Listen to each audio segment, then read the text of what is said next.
Hey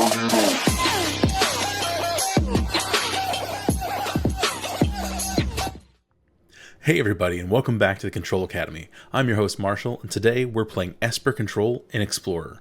That's right, you heard me, another Explorer deck 2 weeks in a row.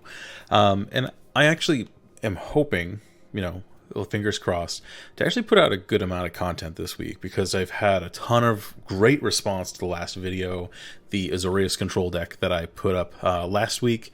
And then also just a lot of requests for things to build. And so I suddenly have like way more requests for Explorer content than I could ever possibly hope to fill. So I am going to get back to playing some stuff in Standard, but there are enough content creators out there really like going crazy in Standard that like if there's a niche here for me to fill and there's demand for it, I may as well, fill that while I can. Now, ultimately, this deck looks a lot like the deck I presented last week. It has a couple important changes that I'm going to address, and I want to talk about a little bit why I am starting with this deck, again, especially given its similarities to last week's deck. The major weakness of the deck last week, especially in Best of One, which I'm sticking with for right now, is that against especially the Greasefang decks, it just didn't have a compelling answer. You couldn't really justify playing Rest in Peace main board, and I found some other things like Artifacty that seemed to be reasonable, but ultimately just I included that one game where it's just like Greasefang just kept going over and over and over, just over the top, and that was a problem. Because in Best of One, you can't sideboard, obviously, because that's the whole point of it. And so I posed the option of going to Best of Three. I am going to play some Best of Three content on the channel, because I think Explorer does lend itself much better to Best of Three. But I wanted to at least present what I thought was a good, viable meta option for Best of One. The other thing is that the format as a whole, Explorer as a whole, is actually really expensive if you haven't been playing Arena for a long time.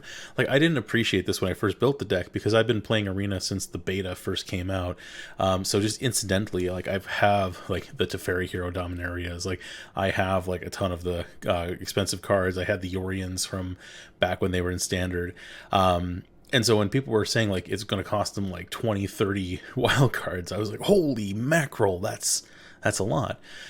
So part of that is Yorian. You have to play more cards, and of those you have to play more lands, and that's, is what it is.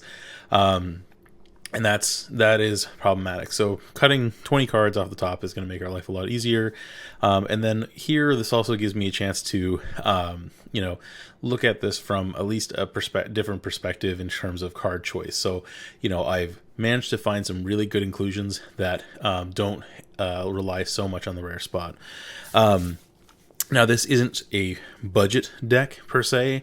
The mana base is still, if you don't have your shock lands, back when they originally said that when things rotated out of Standard, they were going to cost 2 wild cards instead of 1. I just went that day and just got a set of every Shockland 4-ofs with wild cards, because I was like, oh god, if they're going to double the number of rare wild cards it costs to complete the set, I better get all 10 of them in play sets. So I happen to have all of them. They went back on that decision, which I'm glad they did, but it does mean that I have these cards in here. So for a fully optimized one, you're going to want a lot of these, but there's also a lot of really great lands in the format as well. So here, we've got the ETB tapped unless you have 3 lands, like the Deserted Beach from Standard, which they're perfectly serviceable in Explorer. So if you want to replace, either a Glacial Fortress or a Hallowed Fountain with Deserted Beach, I think you'll be fine. These cards are, strictly better in many, many ways, but you can make some cuts there. So as long as your color distribution is approximately right, nothing in the mana base here is mandatory, except for maybe the Hall of Storm Giants. But again, that's, in Standard. So, maybe it's a little bit easier for you to justify. So that's the story with this. And so because I talked a lot about the individual card selections last week, I'm not going to go in quite so deep this time. I've already spent a lot of time talking about the sort of theory of what I'm going to. So this deck take is going to be a little bit faster. But in the comments, if you are curious about any card choices, or if you want to suggest better card choices, by all means, give me a shout. I'm always happy to interact with all y'all. And one thing I've been thinking of starting in addition is a Discord group for people who follow the channel. Since I can't make posts, text posts on YouTube until I get to the 1,000 subscriber mark, there's not a lot of really great ways for me to have conversations or announcements async with y'all. So if that's something you're interested in, pop that in the comments so we can have these conversations a little bit more real time. Anywho. So the core of this deck should look pretty familiar, like I said. We've got counter spells, we've got Fateful Absence, Teferi, Hero Dominaria, and Shark Typhoon as our big winner. Now, I mentioned in the last video that you almost always cycle this card to create a shark. And if you haven't played with this card in Standard or in Modern, it's really easy to underestimate it. But like, if you're going to play any amount of Explorer, this card is an easy, like, must craft card because it's sneaky. Because if you look at it as 6 mana enchantment that does nothing the turn it comes out without another card, it's easy to look at this and be like, why wouldn't I play Hullbreaker Horror? And that's totally reasonable. But the cycling ability is functionally uncounterable. It draws you a card and it makes a body at instant speed. It is so good as both a win condition and just a way to gum up the board. Don't sleep on Shark Typhoon. But then if we go down here, I kind of want to talk about some of the choices I made. We've got Opt in here as a way to draw cards. There are some other things you can play here, like Tainted Remedy from Streets of New Capenna, if you really want to save on the wild cards here. Opt is a little bit cheaper. It lets you have a little bit more card selection, and it works pretty well. But anything that's in this sort of cheap card draw spot here will ultimately work just fine. And what I like about this is it's just a way to, at 1 mana, just sort of, curate the top of your deck. Works really well here, and you see this, through Modern, through, some other Pioneer builds. The first black card that I really want to hone in on is this uncommon from Theros Beyond Death, Cling to Dust. Again, one of the things that we really need to solve for in Best of One is how do we hate on the graveyard without having cards that are just dead in other matchups. And Cling to Dust is a nice sweet spot. Yeah, it's kind of, maybe not the best card here in matchups against non-graveyard decks rather, but it is pretty easy to just get something out of your opponent's graveyard. So whether that's a non-creature spell or whatever, you can target with this pretty consistently to get something out of it. And it's repeatable. So we've got 2 copies. We do have to dig to find it, but it's at least from your hand, it's a 1 mana way to just exile target card from a graveyard. And against Greasefang, this means that you can hit Parhelion, you can hit the Greasefang if they try to bring it back with a reanimation spell. There's a lot of potential targets. And in the matchups where your life matters, you can hit a creature card like against a Wynota and gain 3 life. That can help sort things out. And in matchups where you don't really care about the life drain, just hit a land or a instant or sorcery, and you can just draw a card. And so it's a pretty easy cantrip there. And even if you use it early, having the ability to escape it is pretty useful. And I wasn't necessarily sure how hard to lean into the escape mechanic for this. That was part of the original reason I started with Tainted Indulgences for the sort of cantrip spot instead of Opt, because it fuels the graveyard pretty well. But what I found is that leaning into this escape too much kind of was a net detriment to the matchups that didn't care about hating on the graveyard. So the amount of sort of spell slinging we do here will generally let you escape this card eventually, but just having it here as an incidental way to either just cantrip when it doesn't matter or eat a Parhelion too when it does is really useful, and it's a big part of why the sort of Esper colors make sense for this deck. All right, that was a lot about Cling to Dust. The other thing we get is Drowned in the Loch. We see that in this format, our opponents fill up their graveyards faster than you might expect, and they happen to be casting a lot of low to the ground stuff, and so Drown the Loch pretty quickly becomes just counterspell in blue-black, and it also happens to be removal, so it's nice and flexible, and so in best of one it does have the limitation that it does require our opponent to sort of scale it up for us. This is why it's a 2 of, but it ends up being a sort of Swiss Army knife in most matchups. The other thing about the graveyard that ends up being really useful is Kaya Orzhov Usurper. As a 1 of, she's pretty low risk way to just hate out her opponent's graveyard. She can eat small things with her minus ability. There's not a ton of like really standout targets for this, but it comes up a non-trivial number of times. And then her -5 can ultimately end up being a win condition on its own. And so you just basically fill up their exile zone, and then wabam, she becomes a win con. If the sort of Phoenix style decks get popular again, then this will sort of become an even better card in that regard. But even just as a 1 of, just knowing what is already in the format now, Kaya Orzhov Usurper is an easy justification for a 1 of. Void Rend is just one of the best removal spells ever printed. Its main limitation is you can only play it in blue, white, black. We're playing blue, white, black, so at least 1, if not 2, as I have it here, is really easy to justify. I talked last time about Depopulate. I'm even more convinced that Depopulate is like the premier Wrath until Supreme Verdict is printed.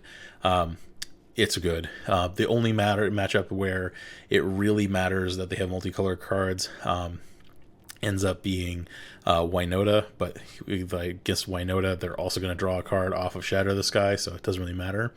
The big one that I've included here is Settle the Wreckage. This nicely hoses Wynota in the sense that if you leave up 4 mana, they can trigger as much as they want, and you can just exile everything they attack with. And this is important because you're sometimes stuck with Void Rend and Fateful Absence killing the Wynota, but then they're still left with a ton of non-human creatures that they can attack with if they have another Wynota in their hand. Settle the Wreckage lets you just sort of wipe their attacking creatures, and so you can get a lot of ground that way. And because it's an exile effect, gets around Wynota's indestructible. They do get to get a bunch of basic lands, but actually what I found is that a lot of decks in this format aren't playing a ton of basics. So especially against Wynota, you'll find that pretty quickly they will run out of basics to grab. And so this is only a 1 of. I would be very open to increasing the number of copies of this, but because it is relatively narrow and we are in best of 1, I've left it as the 1 of. In best of 3, I would probably have some copies of it in the sideboard as well. Wandering Emperor, we've played before. Memory Deluge, we've played before. And then the biggest sort of thing about this is I've just upped the land count by including an Emeria's Call. Sometimes it'll win us games. Most of the time, it's an ETB tapped land. But it gets us up to that magical number of 27 lands between 24 actual lands and then 3 flip cards.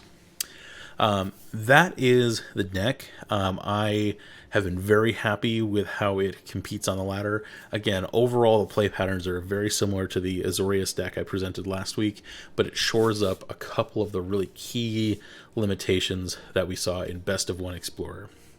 And so I'll stop yapping and we'll start slinging some spells. Again, if you like the video, throw it a thumbs up. If you really enjoy what I'm doing here, especially leaning into Explorer content, please consider subscribing. It really means a lot to me, and I get really excited when I see any one of you subscribe. The emails I look forward to most. And otherwise, just let me know in the comments what you want to see more of, and we'll go from there. Cheers. All right, we're up against Kawakawa. Good luck, Kawakawa. Kawa Chameleon. This is not amazing, but it's fine. This Castle Ardenvale coming in tapped is going to be annoying, but I think this is doable. We're on the draw, which is bleh, but we'll be able to do things at least. Married Deluge is okay. Not amazing, but it's okay. Consider. I guess that's also a card that instead of opt, like this, kind of works well enough with the escape plan, but ooh, blue-red. Nice.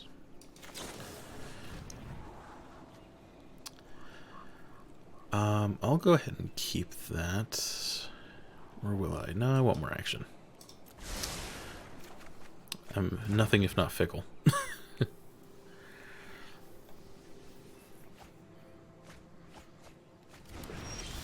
Alright, they put a land and a lightning axe in the yard, so that's a thing.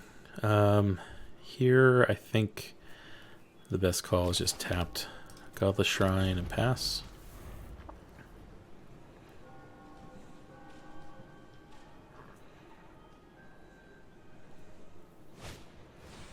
Expressive Iteration. So far, this looks like it's going to be either some sort of like Delver or is it Phoenix type deck? Which is interesting. I haven't come up against any of those yet. Let's play Castle Ardenvale. And so start getting Kaya going. Nothing phases me. Get rid of Lightning Axe and Expressive Iteration. Now it's dearly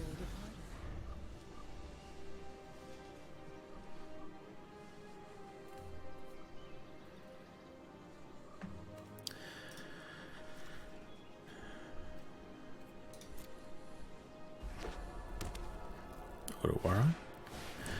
There's a Phoenix. But you can't hit me again. So this is kind of a weird sequence, but oh, I should have played the island. That's my bad. If I played the island, I could have left up opt, but oh well. So we're gonna destroy that and then eat it. Arclight Phoenix, strategic planning. Funny, that's what I do.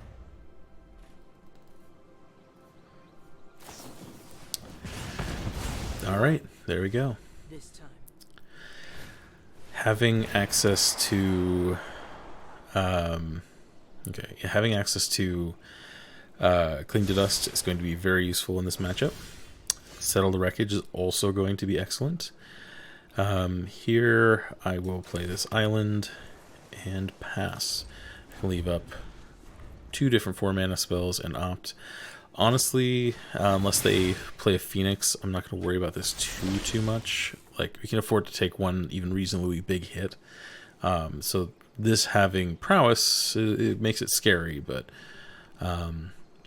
we're low enough on action that I am much more concerned about refilling my hand. So that being said, Iganjo is also a reasonable answer here, but the fact that they can play an instant and ruin the plan doesn't feel great. Yeah. Going to 16 doesn't feel amazing, but worse things have happened. Alright. My turn first. I will opt. No, I will not, because I only have 2 blue mana. Alright, here Cling to Dust is exactly where I want to be, and then Narset is also going to be very good. And then I want to hold the Cling to Dust for the purposes of grabbing a Phoenix. I'll pay 2 life. And then the question here will be Narset versus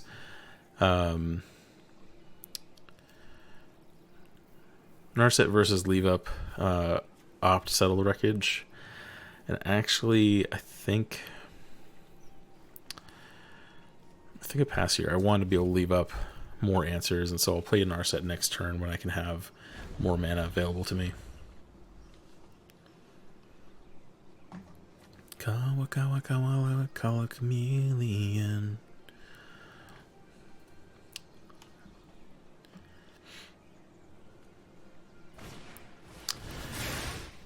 Strategic planning, okie doke.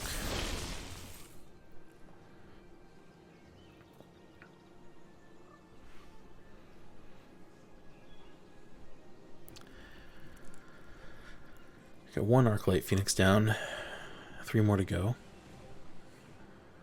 It's always the game that we had to play in Standard is how many Arclight Phoenixes we have to get rid of. So there's number 2.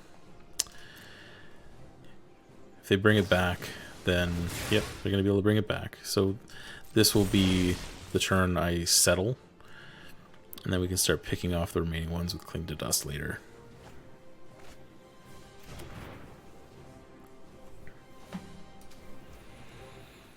Okay, yeah, just 1 Phoenix, no big deal.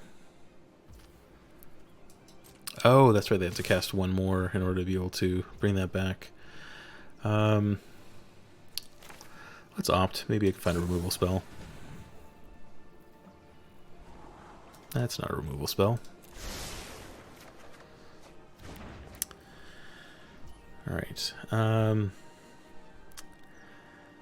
Yeah, kind of isn't fun, but I'll take 5.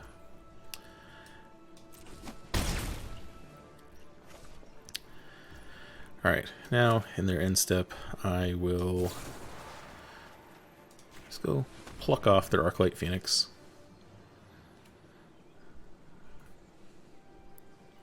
A Wandering Emperor here would be real nice.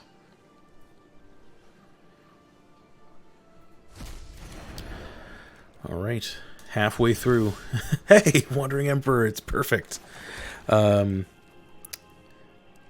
Awesome. So this... Okay, I've got... Oh, so with Narset, I want to make sure I live up enough white mana. So, yep, that auto tap is fine. So let's Narset. See what we can yoink.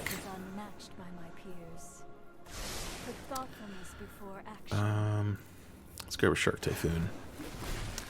That will end up being useful moving forward.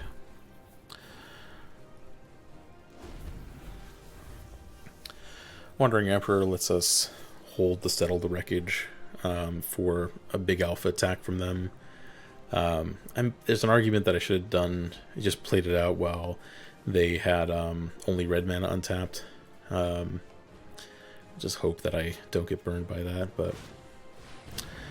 Sprite Dragon, okay. We may be coming to Settle the Wreckage time anyway.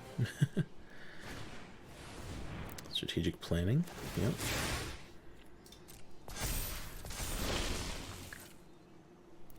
We'll see how they attack. We've got a backup Narset, so if they bully Narset, they'll be fine. Strategic planning does get around Narset, so that's pretty sweet.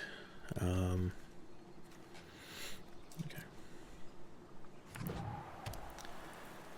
Blue red. Yeah, let's see what they do. Alright, so they're coming 2 at me and a bunch at Narset. Yeah, this is okay. They could have an instant, so Iganjo is a risk. I think plan is Wandering Emperor. See how or if they respond. They might have a Jwari. You started this fight, but I'm going to end it. There we go. See, we found main deck Graveyard Hate that just works. It just works. Good one, Kawakawa. Alright. Next up, we're playing against Injustice.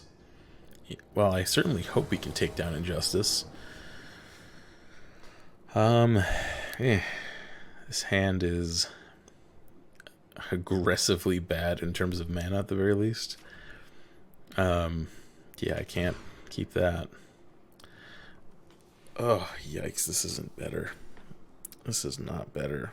I think I keep it because at least I can do things and it's better than going 5, but this one's not going to end well. Put the Emperor to the bottom, so this is going to be ages before we can cast that.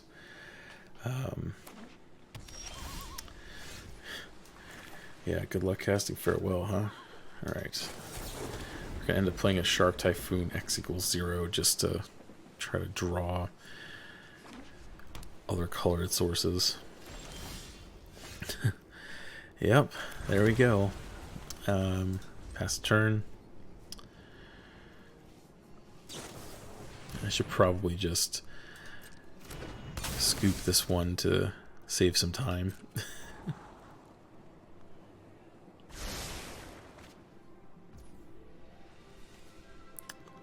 This is my end step, yep. Oh, it says hello. Give him a cheeky little wave. It's a Shark Typhoon X=0. Not normally my next level play.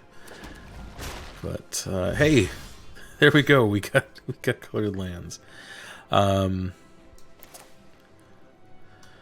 do this. Pay 2 life, and then they might counter it, but let's try it on our set.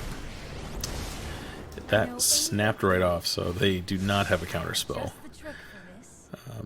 Dovin's Veto is probably the right call. Let's get that. They see it, so they're going to end up playing around it. So hopefully that works to our benefit. Oh, fires. Oh, at least we've got a Farewell.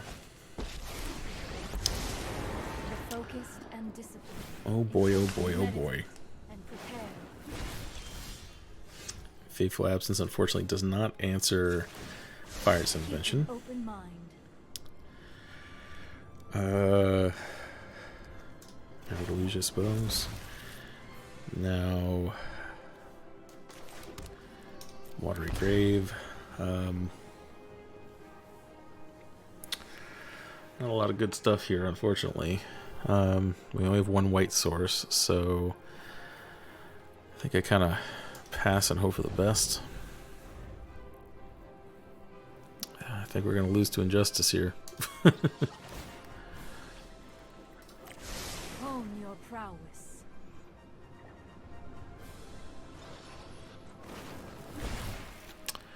Chandra. Excellent. A card that cannot be countered.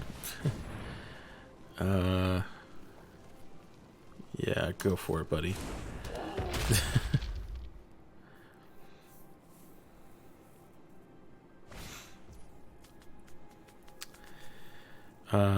Okay, so they're doubling down on fires, so at this point it's kind of Fateful Absence, or Farewell or Bust, kind of. Pass to attackers, so I'm just doing this. I think we got a Shark Typhoon. I think I want hold on, how many cards do they have? No cards in their graveyard. So Fateful Absence, Shark Typhoon, Drowned Catacomb is fine. Would rather have been something with white mana. And now here, it's going to do 2 damage to me when I do this, but so here the problem that I'm kind of stuck at is that if I Fateful Absence, then I can't leave up Dovin's Veto anymore, so I'm kind of in a pickle. So I think I kind of just let him have it. Have to discard a card. Need to keep the castle. Oh, I don't even have the second white for Farewell. Yikes. I think you're rid of a Fateful Absence. Which feels bad because I yoinked one intentionally, but yeah, this one is not shaping up right.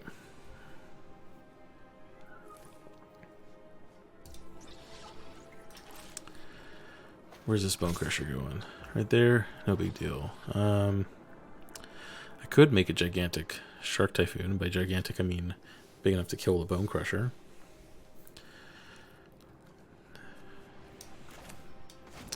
Seems like a good enough place to me right now. Get to draw my one card during their turn.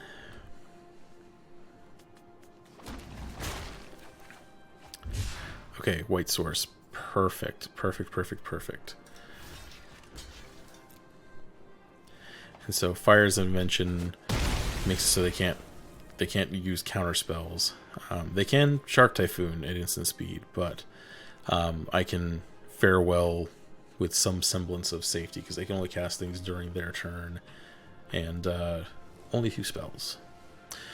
Shark Typhoon, however, is not casting a spell, so there's that.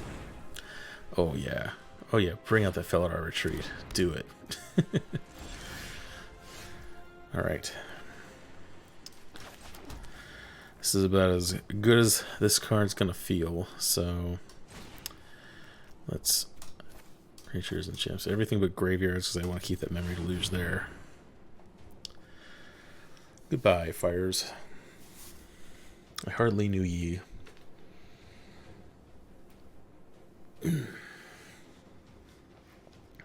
Like, this isn't over yet, but it definitely does not feel great. They made the shark then? Okay. Seems good. I think that was a misplay. They should have waited for that to resolve, because I chose creatures. I mean, I was going to choose creatures anyway, but oh well. Well, that is a very easy Fateful Absence. And play a Castle Vantress. Here, I think I'm going to YOLO and play Teferi. It is a bit of a risk, but I get to untap 2 lands. Right on schedule. And, you know, I'm not going to get to draw the card, but at least I got the big Chonkosaurus out. So, one of these and one of these.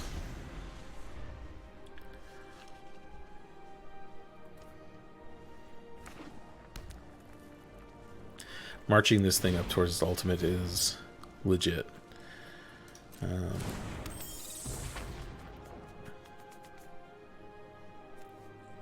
Yep. There we go. We overcame injustice somehow. Like, I was pretty despondent there at one point because, like, that was not going well, but we managed to turn that around. Like, that farewell, they leaned a bit too heavily into it, and then they misplayed with that Shark Typhoon, and so we got there, though. I'll take it. Alright, next up is Pie Guy 3693. Good luck, Pie Guy. We're on the play, which I'm very happy about. Doesn't happen nearly often enough. This is a serviceable hand. We've got removal, we've got some action. Narset is always good. It's keepable. That's all I can ask from it sometimes. Alright. Hallowed Fountain tapped, pass. Mountain. Not in any way clear what that means, so go ahead and play this, and then pass. So let's just leave a Fateful Absence in case. So far it looks like mono red. That is a legit deck in Pioneer.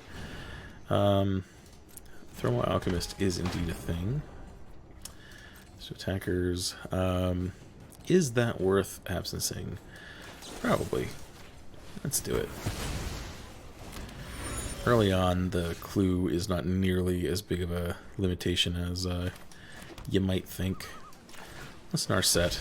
It'll restrict when they can use the clue anyway. No one is able to put thoughtfulness before action. Here, I will take a Void Rend. It's a nice catch-all answer, and now they're like, oh my gosh, where's the black mana? And the answer is in my hand. Alright. Going after me. Should probably have domed Narset there, but I'm not going to tell you what to do. Let's pay 2 life. Activate. I have just the I'll happily take a Teferi. I like where this is going, and I will...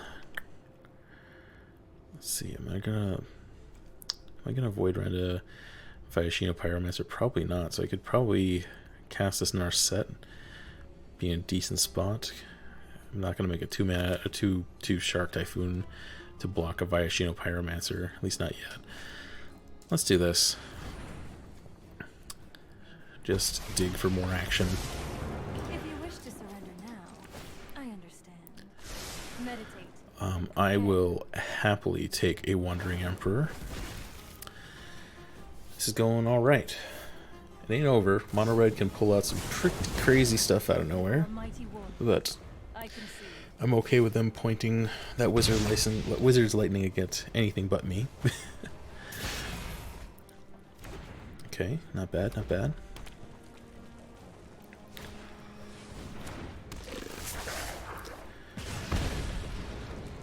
Alright. We're getting a little low, but we're doing just fine. Let's see, so if I pay the 2 life, it's probably not ideal. I could alternatively, I think what I'm going to do here is I'm going to play Otawara, so I can either make a 3/3 Shark to block with, or Wandering Emperor. Like, playing the Hallowed Fountain tap there, it seems pretty decent. I mean, it is, absolutely, but I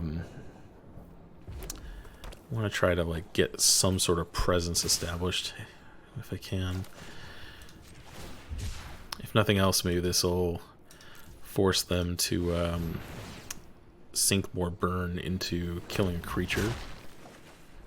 Drowned Catacomb is actually pretty good.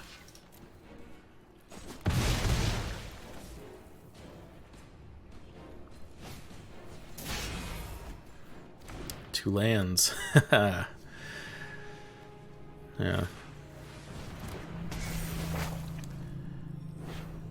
Yep, draw 2 cards and extra damage. Okay.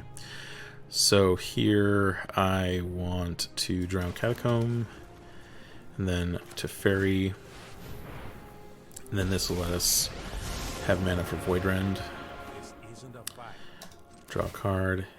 Now what I want to do is go into full control mode, and this has backfired on me before, because what I want to do is I want to cast Voidrend in my end step to keep them from doing that. So what I'm also going to do is put a stop on their upkeep. So I've had issues with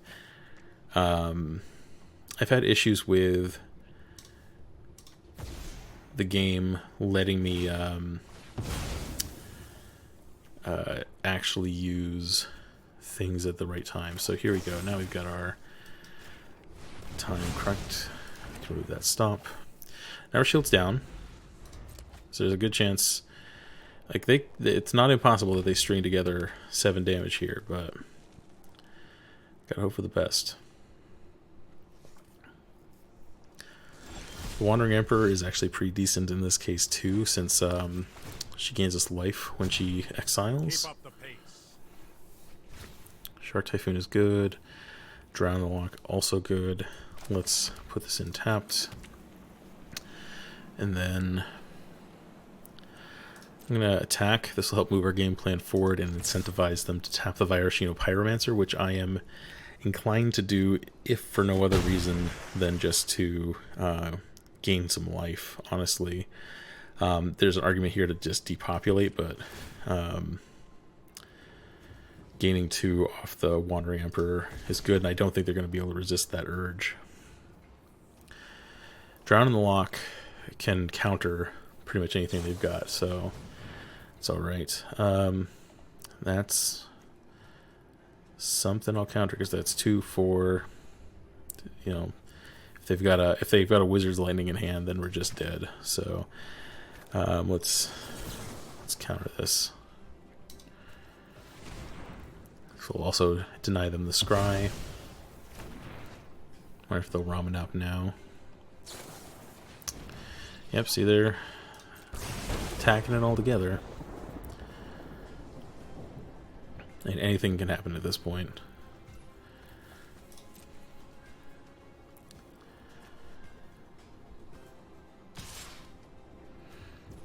Alright. They know I have a Wandering Emperor, so actually I didn't even really process that, like, they've seen the Emperor. They know I can do this. That's coming. My judgment is fine. There's a new Pyromancer. Okay. Alright. Let's plus on the Shark. Plus on Teferi. I do need to kill them eventually, so that's kind of what our big rate determining step is here. Intercept. Let's go to combat. Smack him for 4. Shark Typhoon as a blocker is pretty decent. Depending on how things pan out, I might even just... I've got one card.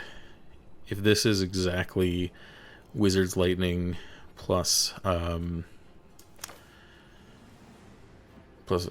yeah, if this is exactly Wizard Lightning Ramanop Ruins, then we're dead. So this is the conservative play. If they don't have that line, it is the worst play, but this is my only real chance of playing around that. Then again, they can... Maybe I shouldn't have done that, because they could have just done that all at instant speed, so...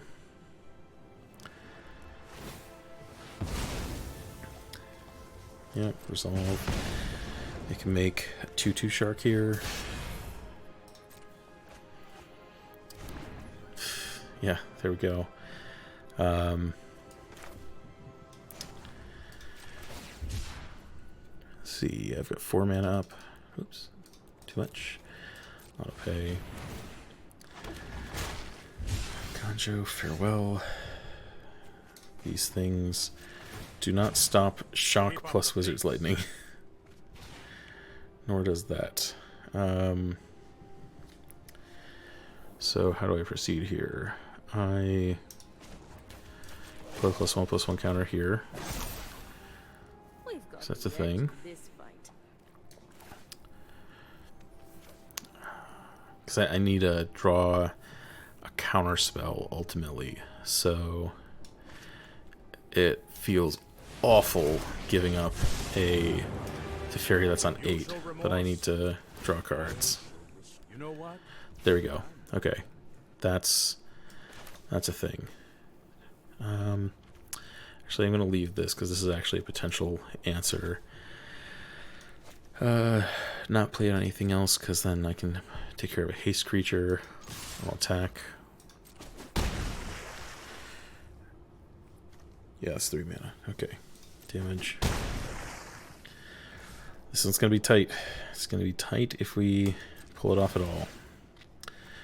Alright, so 1, 2, 3, 4.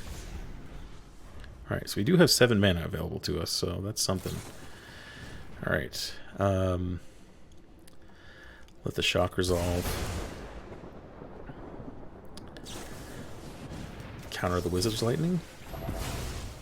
Hope that they don't have Lightning Bolt, which isn't in the format, and we got there. Oh, by the skin of our teeth. Oh, mono red is terrifying sometimes. Whew. Alright. Next up is In Brightest Day.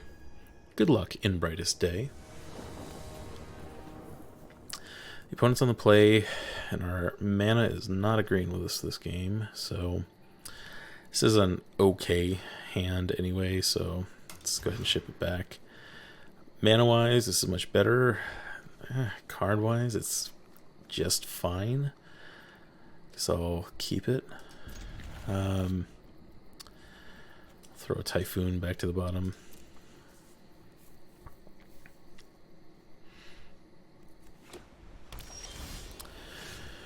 Alright, here... this is annoying. I'm going to play this out tapped. This looks like someone's trying to port over mono white from standard. Okay, maybe it's angels. Who knows? Not having black mana is going to make that difficult to play. Giada. Each other angel you control enters the battlefield with extra +1 for each angel you already control. And she's a mana dork. That's a thing. Alright. Well, at least we've got a removal spell. She has vigilance. Attack. I guess I never really stopped to think about it. If Angel Tribal is a thing, which in Explorer it is considerably more likely to be, then Jada is actually pretty strong. I see. There you go. You go, you. I'm going to pay the 2 life here, because I want to see if I can rip another removal spell. That's actually not bad. Yeah. Okay, I'm going to keep that. Having another land next turn is not trivial. I wish it were a black land, but you win some, you lose some. Mono white angels is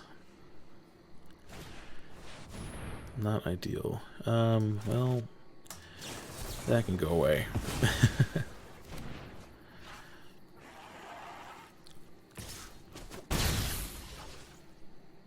That's kind of what I was afraid of, is that like the sort of clerics deck is already pretty good, and then combine that with like angel buffs here, it's actually not bad. But I will happily snap off a Shark Typhoon for 2 to try to kill this thing.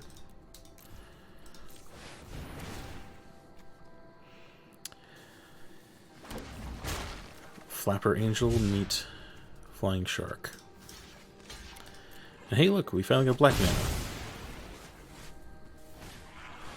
Shalai. Okay. Shalai is indeed a thing. And so 3 things in the graveyard. Okay, so we can't drown and lock it yet, but we can Fateful Absence. So we're gonna be okay.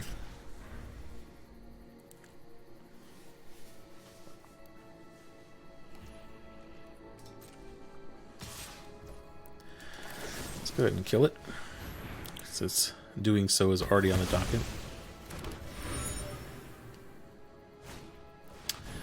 Righteous Valkyrie. They've got 4 cards in the graveyard. Drown and Loch is a suitable answer. Farewell is perfectly serviceable. Here, I think I want a Memory to Luge. See if I can find a land. Oh, actually, I did find a land. What am I talking about? It's not exactly the land I was hoping for, but it'll do. Otawara, Settle the Wreckage. Play Otawara, and then hope that they don't do anything too scary. We've now got backup Wrath action, so if they go nuts here, then we're not out of luck. Sup, Shalai. Depopulate is indeed a thing.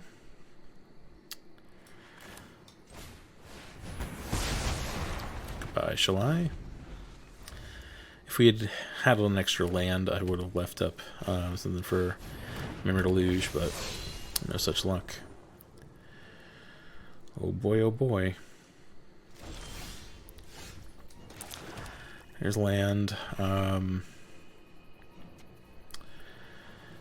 Yeah, I'm gonna leave up Memory to Luge here. So they do have a second color. There is green somewhere in this deck. Resolve, yep. Yep, end the turn. So they do not know about the Settle the Wreckage, so let's see. I think I take this here. Like, going to 10 isn't great, but Memory to Losing and potentially at least snagging something else is reasonably impactful. They did not play the other Legion Angel. Interesting. Why didn't they play the Legion Angel? I'm legitimately confused. Here, Wandering Emperor is definitely on the agenda. And the question is, do I take Teferi or just extra Wandering Emperor? At this point, I'm actually... So I've got 7 mana. I could play Teferi on top of 3. That's not going to be enough for Emperor. I think I will take the Teferi. It is really tempting to go with double Wandering Emperor, but I've got enough backup here. And now this is actually pretty decent because I can Teferi and then leave up enough for Wandering Emperor. Isn't a fight. No time for a break. Alright. And then let's untap Hall of Storm Giants and Castle Ardenvale.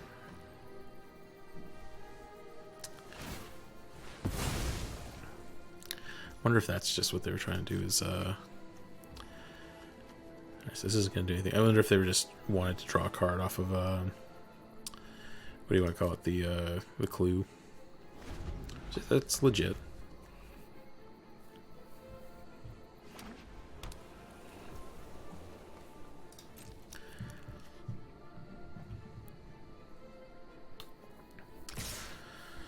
Alright, here I have to ask the question of whether Wandering Emperor or Settle the Wreckage is the better call. I think this is slightly more efficient. They'll get some lands, but at this point they've got so much mana I don't actually think it matters.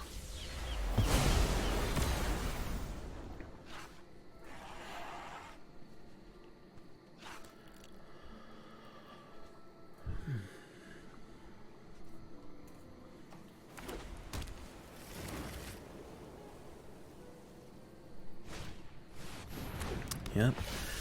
Come at me, Legion Angel. And friends. Resplendent Angel. If you gained 5 more like this turn, create an angel token. Pay 6, and until end of turn it gets +2/+2 and lifelink. That's perfectly manageable. It's plus Teferi. We need to move quickly. Voidrand is very good.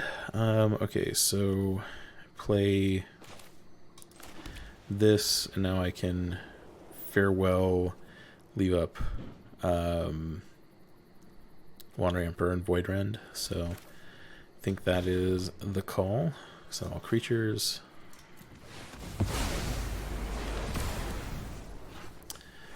Next. In turn. Then here I'll untap 1 and 2. Righteous Valkyrie. Yep. Here I'll go ahead and Void Rend this so they don't gain the life.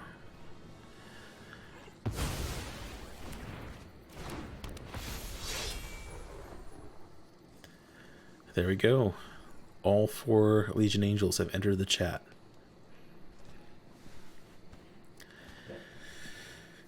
At this point, I do need to start getting a threat together. I have a Hall of Storm Giants, so once I feel like I've got them under control, then I can start beating it with that, but I'm not quite at that point yet. Teferi's going to help us get there, so that's good. Let's skip to the good part. Watery Grave is legit. I don't actually have that much black mana out, so let's play this tapped, and then we'll pass the turn and untap it.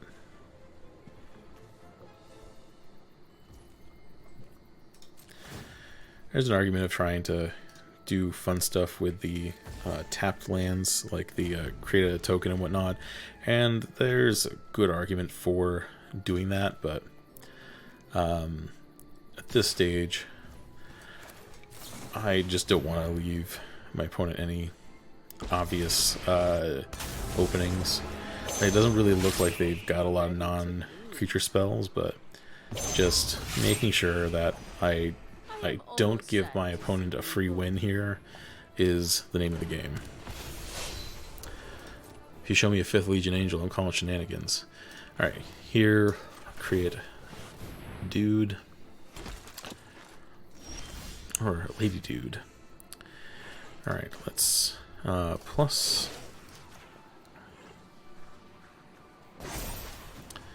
Show them Plus. how we greet our enemies. Keep up the pace. That was actually probably mistake. Oh man, we're whiffing hard here. That's rough. Thank Godless Shrine tapped. Alright, so we're gonna lose our Emperor. That's actually a little annoying. I should have played that a little bit differently, I think. But now I've got enough mana where I can start threatening them.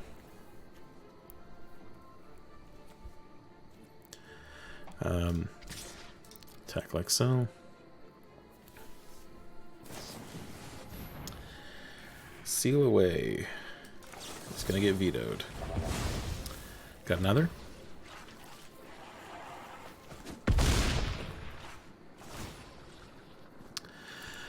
Untap 2 lands, so I'll have 3 total, so it doesn't actually matter. Let's do this one and this one.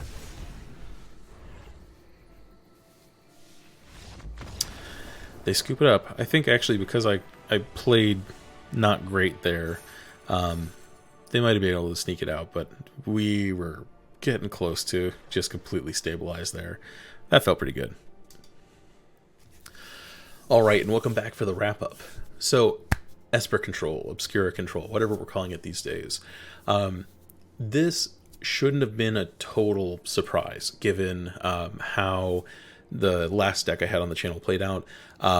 But it turns out Control is still very good, and this is a predominantly blue-white Control deck.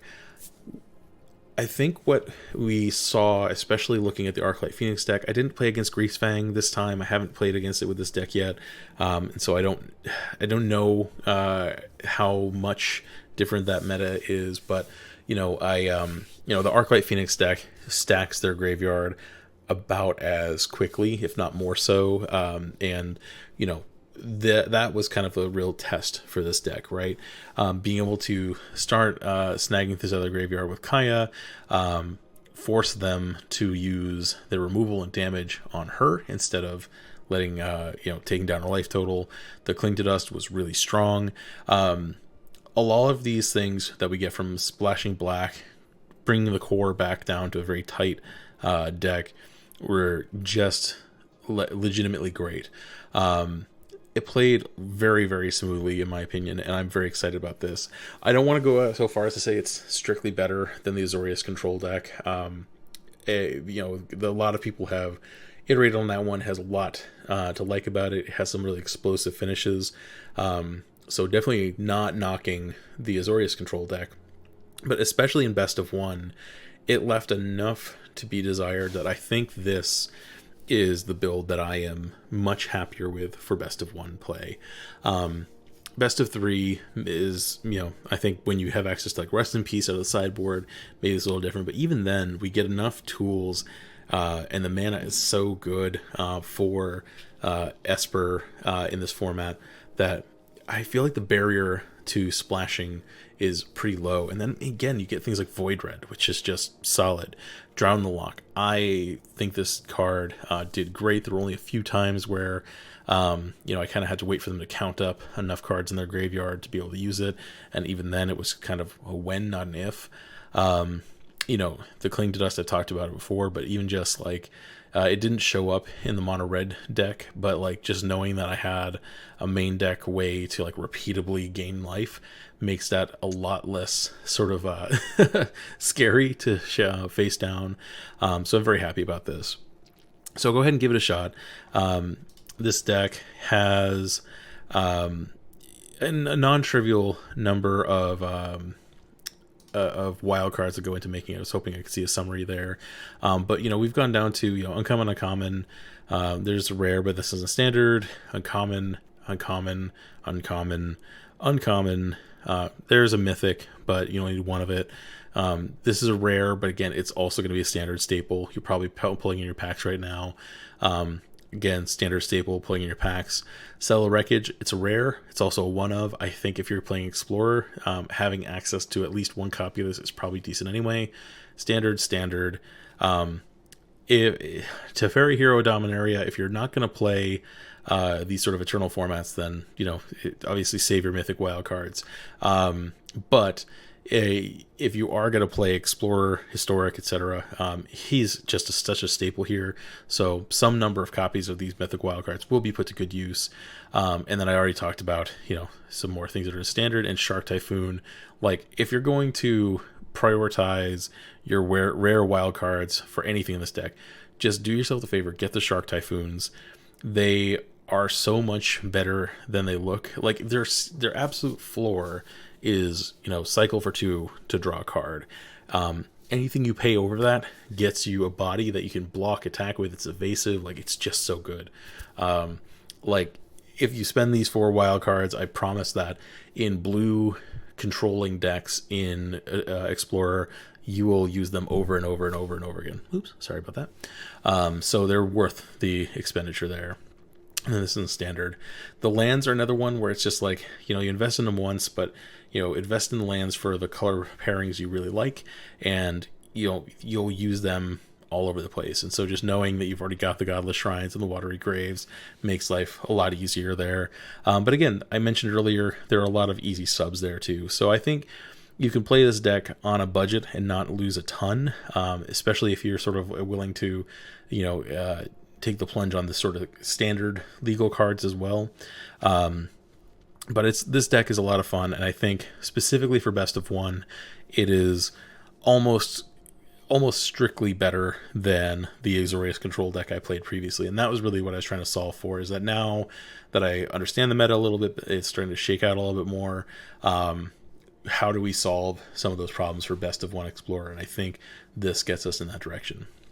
Anyway, it's been a real blast. I mentioned earlier, obviously, please like and subscribe.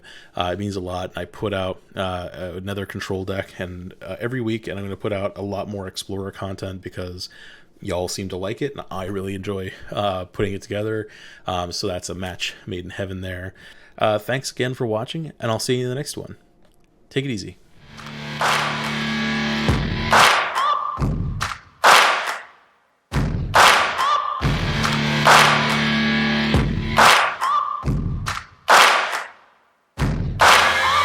Searching for greatness in a sea of the dying and shameless, a sea of the aimless. I don't wanna be one of the